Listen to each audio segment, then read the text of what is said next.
नमस्कार, मैं हूं भुवनेश सेंगर। आज एक बात दिल से कह रहा हूं कि वाकई सलाम है, वाकई सलाम है जबलपुर कलेक्टर को, वाकई सलाम है जबलपुर एसपी को। और ये क्यों है? क्योंकि मैंने अपने स्वयं के 25 साल के पत्रकारिता के करियर में मध्य प्रदेश से लेकर देश की राजधानी तक कार्य किया, लेकिन मैंने आज तक ऐसी कार्रवाई नहीं देखी। हर वक्त देखा कि शिक्षा माफिया मनमानी करता है, बड़ी बड़ी स्कूलें मनमानी करती हैं, मनचाही फीस बढ़ा देती हैं, देनी पड़ती हैं, जहां से वो लोग किताबें वहां से लेनी पड़ती हैं। हजारों लाखों करोड़ों शिकायतें हो चुकी होंगी इन 25-50 सालों में, लेकिन उसके बावजूद भी अभी तक एक ऐसी नजीर नहीं मिलती है जिसने कि प्राइवेट शिक्षा माफिया पर, निजी स्कूलों पर इस तरीके से नकेल कसी हो। वाकई कोई शब्द नहीं है सिवाय सलाम के जो करके दिखाया है जबलपुर कलेक्टर और जबलपुर एसपी ने। एक ऐसी नजीर पेश की है न केवल देश के लिए, न केवल प्रदेश के लिए, बल्कि पूरे देश के लिए, कि वाकई एक मिसाल है कि किस तरीके से निजी शिक्षा माफिया यानी बड़ी बड़ी स्कूलों पर नकेल कसी जा सकती है, उन्हें कानून के दायरे में लाया जा सकता है, उन्हें गिरफ्तार किया जा सकता है। ये उनका अक्षम्य अपराध है जो वो हमेशा करते हैं, जिसकी उन्होंने आदत बना रखी है। थोड़ी प्रस्तावना लंबी जरूर हो गई होगी, लेकिन बात ऐसी ही है, ये कार्रवाई ऐसी ही है। और जो पूरी कार्रवाई हुई है उसके बारे में हमको जानना चाहिए, हर व्यक्ति को जानना चाहिए, और बल्कि अपने इलाके के डीएम से, कलेक्टर साहब से, आईएएस से, आईपीएस से सवाल पूछना चाहिए कि जब जबलपुर कलेक्टर और जबलपुर एसपी प्राइवेट स्कूलों पर ऐसी नकेल कस सकते हैं तो जनाब आप क्यों नहीं कस सकते। ये किस्सा केवल जबलपुर का नहीं है, पूरे प्रदेश में हर जगह प्राइवेट स्कूलें इसी तरीके से मनमानी कर रही हैं। इसी तरीके से जहां बोलो वहां से किताब लेनी पड़ती है, मनचाहे तरीके से फीस बढ़ोतरी होती है, लेकिन कहीं कोई एक्शन नहीं होती। और एक्शन कैसे की जाती है, बताइए अपने कलेक्टर को कि एक्शन कैसे की जाती है। आगे बढ़े उससे पहले आपको मैं पूरी बात बताता हूं। उससे पहले छोटी गुजारिश है, हमारे प्लेटफॉर्म को सब्सक्राइब जरूर कर लीजिए। जबलपुर में क्या आप कल्पना करेंगे जिस तरीके से एफआईआर की गई मनमानी फीस बढ़ोतरी के मामले में निजी स्कूलों पर, दूसरा फर्जी पब्लिकेशन की फर्जी किताबें उसमें कंपलसरी कर दी जाती कि हमारे यहाँ तो यही वाली फिजिकल एजुकेशन की बुक चलती है जो फलाना पब्लिशर छापता है, उसके खिलाफ। और जो किताबें बेच रहे हैं स्कूल जिन्हें कह रहे हैं कि इन्हें किताब बेचने से, 2 किताब विक्रेताओं के खिलाफ आप जरा सोचिए, 11 स्कूल मैनेजमेंट पर, 16 पब्लिशर पर, 2 पुस्तक विक्रेताओं पर, इन सब पर मिलाकर 80 एफआईआर, 81 करोड़ रुपए वसूले गए। 250 करोड़ का पूरा ये घोटाला, इसका पर्दाफाश किया। 81 करोड़ रुपए वसूल के पेरेंट्स को वापस दिए गए। इस मामले में स्कूल के मैनेजमेंट, प्रिंसिपल मिलाकर 20 गिरफ्तार हो चुके हैं। 51 में से बड़े बड़े स्कूलों के नाम हैं। आप जरा सोचिए, ऐसी कार्रवाई को अंजाम दिया है जबलपुर कलेक्टर दीपक सक्सेना और वहां के एसपी आदित्य प्रताप सिंह ने। जी हां, मैं आपको बता दूं, उन स्कूलों के नाम बताना शुरू करता हूं। बहुत ही गोपनीय तरीके से इससे अंजाम दिया गया। बड़ी इच्छा शक्ति चाहिए होती है। हम सब जानते हैं कि जिस तरीके से निजी स्कूल रसूखदार लोगों की होती है, ज्यादातर इसमें नेता, बड़े बिजनेसमैन, तमाम पहुंच वाले लोग ही स्कूल डालते हैं, आम आदमी तो डालता नहीं है। तो वो तमाम बड़े बड़े स्कूल जहां की मोटी फीस होती है, इन पर इल्जाम ये लगा मनमानी तरीके से फीस कैसे मनमानी तरीके से बढ़ती है, मैं आपको बता देता हूं। दरअसल आपको सालाना फीस बढ़ोतरी अगर 10% करना है तो कलेक्टर की अनुमति लेनी होगी, 15% करना है तो राज्य शासन की अनुमति लेनी होगी। इन तमाम स्कूलों में फीस बढ़ोतरी के लिए कहीं कोई अनुमति नहीं, कोई अनुपात नहीं, मनमानी तरीके से बढ़ा दी गई, वसूल भी ली गई। इतना ही नहीं, इन स्कूलों के द्वारा बाकायदा दबाव बनाया जाता था, किताबें यहीं से लीजिए, उन्हीं बुक सेलर्स को। इन सब के खिलाफ एफआईआर की गई, इन सब को धर दबोचा गया। मैं आपको स्कूलों के नाम पढ़ता हूं, जान लीजिए जरा एक बार। मैं आपको बताऊं जिस तरीके से, और ये कितनी बड़ी कार्रवाई, 9 थानों की पुलिस इसमें लगी है। इसमें जो स्कूल के बड़े बड़े मैनेजमेंट के हैं ना, प्रिंसिपल, जिनकी आप बड़ी इज्जत करते हैं।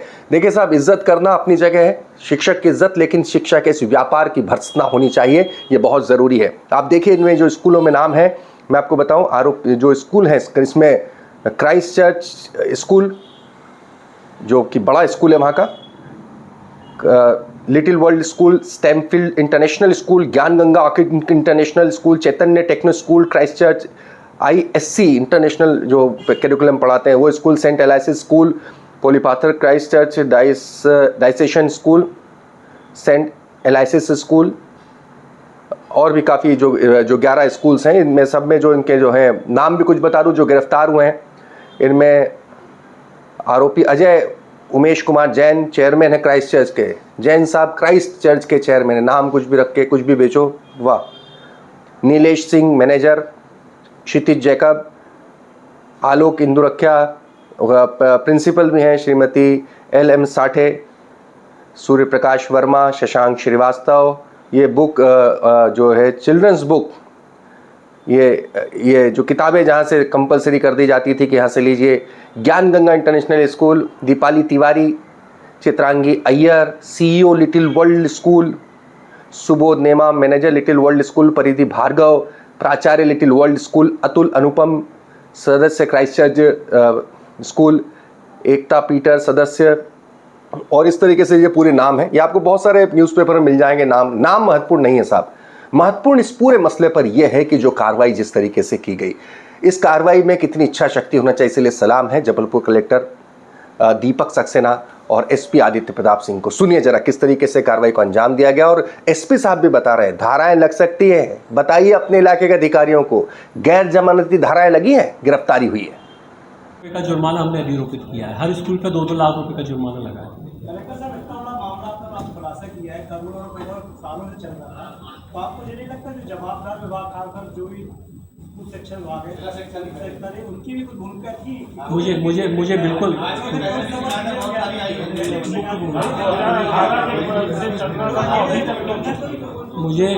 मुझे मेरी बात आप सुनिए।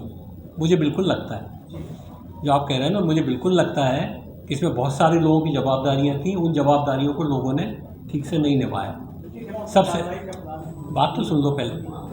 सबसे इम्पोर्टेंट जो जवाबदारी थी वो स्कूल मैनेजमेंट की ही थी। अब यदि आप ये सोचो 1037 स्कूल, अब 1037 स्कूल में से कौन सा स्कूल ऑडिट रिपोर्ट पब्लिश कर रहा है, कौन सा नहीं कर रहा, कौन सा फीस बढ़ा रहा है, कौन सा नहीं बढ़ा रहा, उसको कैलकुलेट और अपने को पढ़ाना भी है। हमारा जो स्कूल का जो एडमिनिस्ट्रेशन, उनको अपने खुद के सैकड़ों स्कूल है, उनको देखना है। और अब जो 4-5 सालों में जो इस तरह की शिकायतें आने लग गई और हम जांच कर रहे हैं, वो जांच भी इनसे ही कराना है। कोई भी जांच कार्रवाई करने के पहले मैं केवल एक बात आपको कहना चाहता हूँ कि आपको ये देखना चाहिए कि जिस व्यक्ति के ऊपर आप आरोप लगा रहे हो उस व्यक्ति का इंटेंशन क्या है।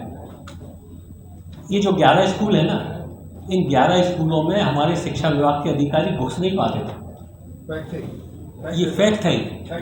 इनकी जो स्थिति थी ना, इनका जो स्टेटस था, इनके पास इतना पैसा था, इतना पावर था कि इन्होंने इनका स्टेटस इतना नीचे कर दिया था कि ये उसको घुस ही नहीं पाते थे जांच के लिए। तो जाहिर है, मतलब इसलिए मैं कह रहा हूँ कि उसका इंटेंशन देखना चाहिए। इनका इंटेंशन ऐसा नहीं था कि इन स्कूलों में गड़बड़ चल रही है, उसमें से कुछ पैसे वैसे ले लें और इन स्कूलों को बचा के ले जाएं। इनको शक्ति ही नहीं मिल रही थी। इस बार जिला प्रशासन ने इनको शक्ति दी है और मैं आपको इस बात के लिए उनकी तारीफ़ करूँगा। महिला प्रिंसिपल हैं, महिला शिक्षक हैं, इन्होंने इन स्कूलों में अकेले 1-1, 2-2 के ग्रुप में जाके पूरी दमदारी के साथ जांच की। सर, ये फीस वापसी की बात की है आपने, ये कैसे संभव होगा और कैसे मिलेगा? क्या ये अभिभावकों को वापस होगी फीस? और देखिए, जैसे ली है वैसे वापस होगी। 30 दिन के अंदर की समय सीमा है। 30 दिन में आप अपील कर सकते हो। यदि अपील करने में कोई स्टे मिल जाता है तो आप फीस उतने दिन तक के लिए रोक सकते हो। दूसरी बात, यदि आप नहीं दोगे तो कलेक्टर को अधिकार है कुर्की करके वसूल करने की। संपत्तियाँ तो इन सबके पास हैं, जो आप जानते हो, मतलब उसको कोई मेरे को बताने की आवश्यकता नहीं है।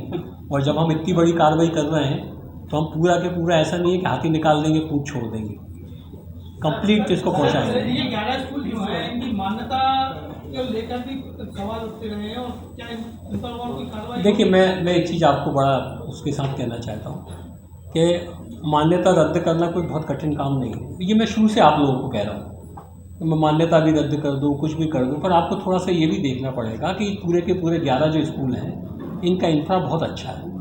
इन्होंने पढ़ाया बच्चों को बहुत अच्छा है, ऐसी मतलब इसमें कोई दो राय नहीं है। इनके बच्चे मेरिट में आते हैं, इंफ्रा बहुत अच्छा है, डिसिप्लिन बहुत अच्छा है।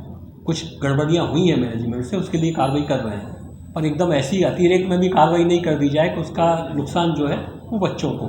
तो इस बारे में जो भी करेंगे बहुत सोच समझ के सभी लोगों से विचार विमर्श करने के बाद ही करेंगे। FIR हुई है जिसमें 420, 409, 468, 471 IPC में 120B में अपराध पंजीबद्ध किया गया है। अभी तक जो हमारी टीम्स हैं उन्होंने करीब 20 लोगों को गिरफ्तार किया है। और आगे इन्वेस्टिगेशन जारी है, जैसे साक्ष्य आएंगे उस आधार पर कार्रवाई की। कितने लोगों को गिरफ्तार करना बाकी है? देखिए, टीम जो हमारे पास टोटल लिस्ट है उसमें अभी कई लोगों के उनके इंस्टीट्यूशंस के नाम हैं, तो अब हम उस पर आगे वर्क कर रहे हैं और जैसे ही आगे साक्ष्य क्लियर होंगे और लोग क्लियर होंगे हम उनको अरेस्ट करेंगे। किन किन धाराओं को 420, 409, 468, 471, 120 भी IPC। क्या सिर्फ जबलपुर के ही स्कूल ऐसा कर रहे हैं? इंदौर के नहीं कर रहे हैं, भोपाल के नहीं कर रहे हैं, ग्वालियर के नहीं कर रहे हैं, उज्जैन के नहीं कर रहे हैं? तो फिर क्या इन पर यह कार्रवाई नहीं होनी चाहिए? वहां के कलेक्टर साहब क्या कर रहे हैं? वहां के SP साहब क्या कर रहे हैं? इसीलिए हम आपसे कहते हैं इस लिंक को हर जगह शेयर करना। साथ ही में हमारा WhatsApp नंबर भी, इस पर आप भी अपनी जहां कहीं स्कूल की हो शिकायत करना। अगर जिस इलाके की शिकायत होगी तो हम उसे बाकायदा DM का नाम लेकर एक वीडियो बनाएंगे कि DM साहब देखिए जरा, आपके यहां पर भी स्कूल ऐसी ही मनमानी कर रहे हैं, और सीखिए जरा जबलपुर कलेक्टर दीपक सक्सेना और वहां के आपके इलाके के SP साहब, सीखिए जरा धार SP आदित्य प्रताप सिंह से कि स्कूलों पर नकेल कसी जा सकती है, उनकी मनमानी पर, निजी स्कूलों की मनमानी पर, उनके फीस वसूलने के गलत तरीके पर, तमाम चीज़ों पर, मनमानी पर नकेल कसी जा सकती है, बशर्ते आप में इच्छा शक्ति हो, आप में दम हो और आप रसूखदारों से डरे नहीं। इसी तरह निडरता के साथ हम भी खबर दिखाते हैं, इसलिए गुजारिश करते हैं प्लेटफॉर्म को सब्सक्राइब जरूर करें।